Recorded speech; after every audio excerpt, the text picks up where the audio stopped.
नमस्कार दोस्तों, मैं आपका Sudeep Kumar Srivastava, general science, technology, ecology, environment का फैकल्टी। साथियों, बहुत सारे विद्यार्थियों का ये प्रश्न है कि यूपीएससी एग्जैक्टली एस्पिरेंट में क्या खोजता है। वो क्या चीज जानना चाहता है कि इस पर्टिकुलर व्यक्ति में क्या क्या गुण होने चाहिए, उसके अंदर कौन कौन से बेहतरीन क्वालिटी होनी चाहिए जो वो तलाश करता है और उन्हीं को चुन चुन करके लेता है जिनमें वो क्वालिटी होती है। क्या सर वो क्वालिटी आप हमको बता सकते हैं जिसके द्वारा हम अपने आप को उस क्वालिटी की तरफ अपने आप को इम्प्रूव कर सकें या उस तरह की क्वालिटी को डेवलप करने का हम प्रयास कर सकें। तो बहुत सारे बच्चों का यह प्रश्न था। तो आप सभी लोग जानते हैं कि यूपीएससी की तैयारी में लाखों स्टूडेंट्स बैठते हैं और उनमें से सिलेक्शंस बहुत ही कम लोगों का होता है, बाकी अधिकांश मैक्सिमम लोगों को निराशा मिलती है। कुछ चंद लोग होते हैं जिनको ही उसमें सफलता मिलती है। तो अब आपको ये भी पता है कि यूपीएससी का जो अपना एक क्राइटेरिया है एलिजिबिलिटी का, उसमें उसने केवल लिखा है ग्रेजुएशन होना चाहिए, 21 साल की उम्र होनी चाहिए। तो ग्रेजुएशन होना और 21 साल की उम्र होना ये तो लगभग लगभग सभी में हो जाता है। फिर क्या कारण होता है कि सभी का सिलेक्शन नहीं होता है।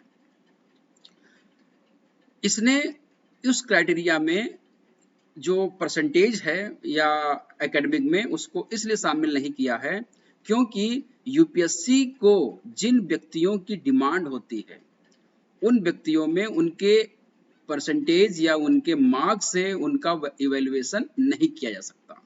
हाँ, अगर वो रिसर्च में जाते हैं या इंजीनियरिंग में जाते हैं, अलग अलग डिपार्टमेंट में वो अलग अलग जो है वो ब्रांच में जाते हैं, तो वहाँ के अलग अलग अपने कायदे कानून हैं, उसके अकॉर्डिंग वो अपने परसेंटेज या उनके अपने मार्क्स पर उनको सीजीपीए पर उनको जो है वो कैटेगराइज किया जाता है, उनको वो लेते हैं। बट यूपीएससी ने ऐसा नहीं किया है। तो सबसे अच्छी बात यह क्या है कि इसमें सभी लोग अप्लाई कर सकते हैं जो ग्रेजुएट हो चुके हैं और 21 साल की उम्र हो चुकी है। इसके पीछे का रीजन क्या है? यूपीएससी का यह मानना है कि अगर कोई भी एस्पिरेंट 21 साल का हो गया है, इसका मतलब लगभग लगभग उसने ग्रेजुएशन कर लिया हो गया, वो ग्रेजुएट हो चुका होगा। और जब कोई व्यक्ति ग्रेजुएट हो जाता है तो उसके अंदर मेंटल साउंडनेस आ जाती है, यानी कि उसका जो माइंड होता है वो बहुत तीव्र गति से चीजों को कैच करता है और एनालिटिकल पावर उसके अंतर्गत आ जाती है। उसके अंदर प्रैक्टिकल थॉट्स हो जाते हैं, चीजों को समझने की, अपने व्यूज देने की, किसी भी मुद्दे पर अपनी राय रखने की, इस तरह के उसके अंदर प्रैक्टिकल थॉट्स आ जाते हैं। और उस व्यक्ति में क्या होता है कि इफेक्टिव पर्सनालिटी क्रिएट होने लगती है। तो यूपीएससी इन तीन चीजों की मुख्य रूप से तलाश करता है। पहला कि किसी व्यक्ति में उसका मेंटल साउंडनेस कितनी है, उसमें प्रैक्टिकल थॉट्स उसके अंदर हैं या नहीं है, और उसकी जो पर्सनालिटी है वो कितनी इफेक्टिव है। इन तीनों क्वालिटी को जज करने के लिए वो क्या करता है, एग्जाम लेता है, और इस एग्जाम को वो 3 स्टेज में वो कराता है। पहले स्टेज में वो प्रारंभिक परीक्षा यानी कि प्रीलिमिनरी एग्जाम कराता है, फिर वो मुख्य परीक्षा यानी कि मेंस कराता है, और फिर वो इंटरव्यू यानी कि वो साक्षात्कार कराता है। ये 3 परीक्षा कराने का उसका मेन रीजन है कि उसके जो 3 चीजें उसको जो चाहिए गुण, वो उनको तीनों को करने के बाद ही फाइनली मिल पाते हैं, किसी एक से नहीं मिल पाएगा। मुख्य परीक्षा से पहले जो प्रारंभिक परीक्षा होती है उसका जो मेन उद्देश्य तो इसका ये होता है कि अधिकांश जो एस्पिरेंट ने फॉर्म भर दिया है उनको छांटना होता है, छटनी करना होता है, जिससे कि मुख्य परीक्षा में उन्हीं स्टूडेंट का उनको लाया जाए, और जिससे क्या होगा कि उनको इवेल्युएशन करने में, कापियां जांचने में या बहुत सारी चीजों टेक्निकल जो चीजें होती हैं उनको यूपीएससी को आसानी होती है। इसके साथ साथ प्रीलिमिनरी एग्जाम्स का एक ये भी उसका उद्देश्य ये होता है कि वो प्रीलिमिनरी एग्जाम को उसने ऑब्जेक्टिव टाइप का रखा हुआ है। अब ऑब्जेक्टिव टाइप जो होते हैं उसमें आपको 120 मिनट में आपको लगभग 100 क्वेश्चंस करने होते हैं फर्स्ट पेपर में, और 80 क्वेश्चन जो होते हैं आपके सेकंड पेपर में करने होते हैं, सी सेट में करने होते हैं। अब इतने कम समय में और इतने डाइवर्सिफाई प्रश्नों को हल करना, इससे वो क्या आपके अंदर की क्वालिटी को चेक करना चाहता है, क्योंकि आपका मस्तिष्क का कंसंट्रेशन कितना है। क्योंकि इन प्रश्नों को करने के लिए आपको बहुत ज्यादा कंसंट्रेट होना पड़ता है। आपके अंदर ब्रेन का कितना कंसंट्रेशन है, ब्रेन की शार्पनेस कितनी है, उसकी जो है वो कितना वो तीव्र है, गति कितनी है ब्रेन की, और मस्तिष्क की क्षमता कितनी है। अगर चार ऑप्शन को उलझा दिया जाए और उसमें अगर आपने उलझ गए तो फिर आपका समय भी जाएगा और आपका जो है वो आंसर गलत हो जाएगा। आंसर गलत हो जाएगा तो उसके लिए उसने क्या किया हुआ है, उसने नेगेटिव दंड भी आपको देगा। तो ये चीजें मस्तिष्क में हमेशा रहनी चाहिए कि आपको अंदर मस्तिष्क की गति कितनी है, मस्तिष्क की आपकी क्षमता कितनी है, कंसंट्रेशन कितना है। और सी सेट के द्वारा वो मैथमेटिकल माइंड की तलाश करता है, एप्टीट्यूड आपके अंदर कितना है इसकी तलाश करता है वो सी सेट के पेपर से। तो ये जानकारी वो आपकी मुख्य परीक्षा से पहले प्रारंभिक परीक्षा में ही ले लेता है। तो प्रारंभिक परीक्षा का जो मुख्य उद्देश्य है वो दो है। एक तो अनावश्यक विद्यार्थियों का जो सीरियस नहीं है उनको छांट करके अलग करना, और दूसरा जो मुख्य परीक्षा में आएंगे उनका ब्रेन कितना शार्प है इसकी तलाश करता है, कितना कंसंट्रेशन उसमें उनके अंदर होता है और कितनी उसमें जो है ब्रेन की जो है वो स्पीड होती है, ये चीजें वो तलाश करता है। आप देखेंगे जो मुख्य परीक्षा में है वहां पर प्रश्न का जो पूछने का तरीका है अब वो ऑब्जेक्टिव नहीं रह जाता है, वहां पर क्या हो जाता है, वहां पर एनालिटिकल क्वेश्चंस आ जाते हैं। और एनालिटिकल आंसर इस तरह के प्रश्न होते हैं कि पहले से बनाए हुए उत्तर वहां पर कोई काम नहीं आते।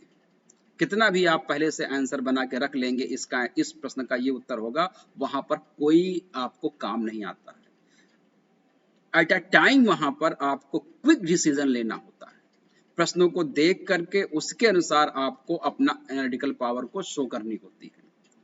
तार्किक उत्तर आपको स्वयं बनाना पड़ता है और तुरंत बनाना पड़ता है।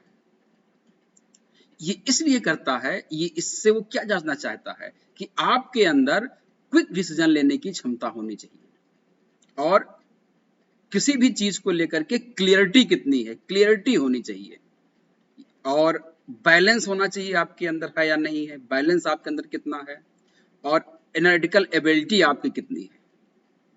ये चीज प्रश्नों में जो आप आंसर लिखते हैं उसके द्वारा वो जांच लेता है। साथ ही साथ जब आप अपने शब्दों को लिखते हैं, जब अपने आंसर को लिखते हैं तो वहां से आपको भाषा की पकड़ भी आपको जानना चाहता है कि आपको भाषा पे कितनी पकड़ है।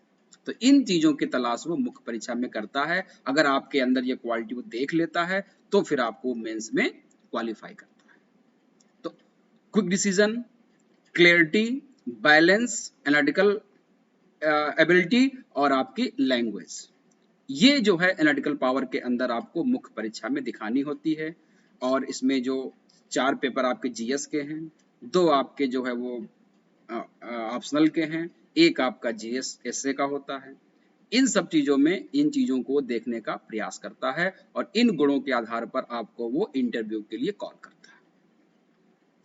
इंटरव्यू में फाइनली टेस्ट देने के लिए, अब इंटरव्यू में जब आप जाते हैं तो यहाँ पर क्या होता है कि बहुत वरिष्ठ लोगों के सामने, बहुत अनुभवी लोगों के सामने, जिनका 30 साल 35 साल 40 साल जो प्रशासन में रह चुके हैं, देश और दुनिया की हर बारीकी को अच्छे समझते हैं, एक एक चीज उनके अंदर, हर हर समस्या का समाधान उनके पास होता है। और आप जैसे बच्चे वो उनके लाखों करोड़ों को वो डील कर चुके होते हैं।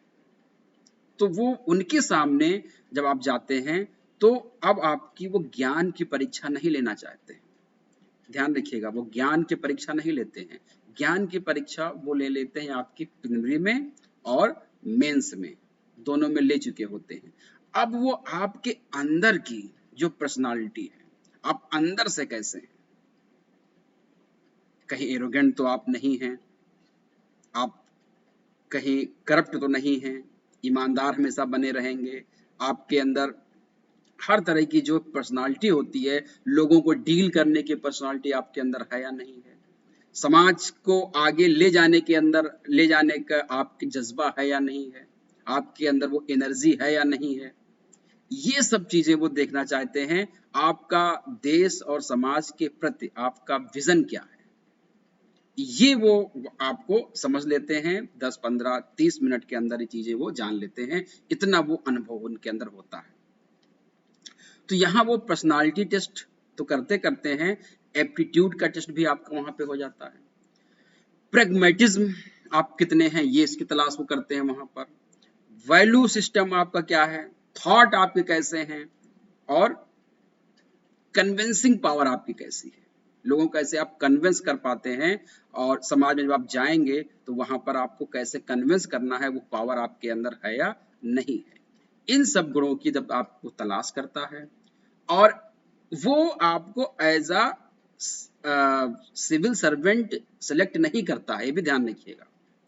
आप वो केवल ये सिलेक्ट करता है कि आपके अंदर सिविल सर्वेंट बनने की क्वालिटी है या नहीं है। अगर ये सारी क्वालिटी है तो वो समझ लेता है कि आप सिविल सर्वेंट बन सकते हो।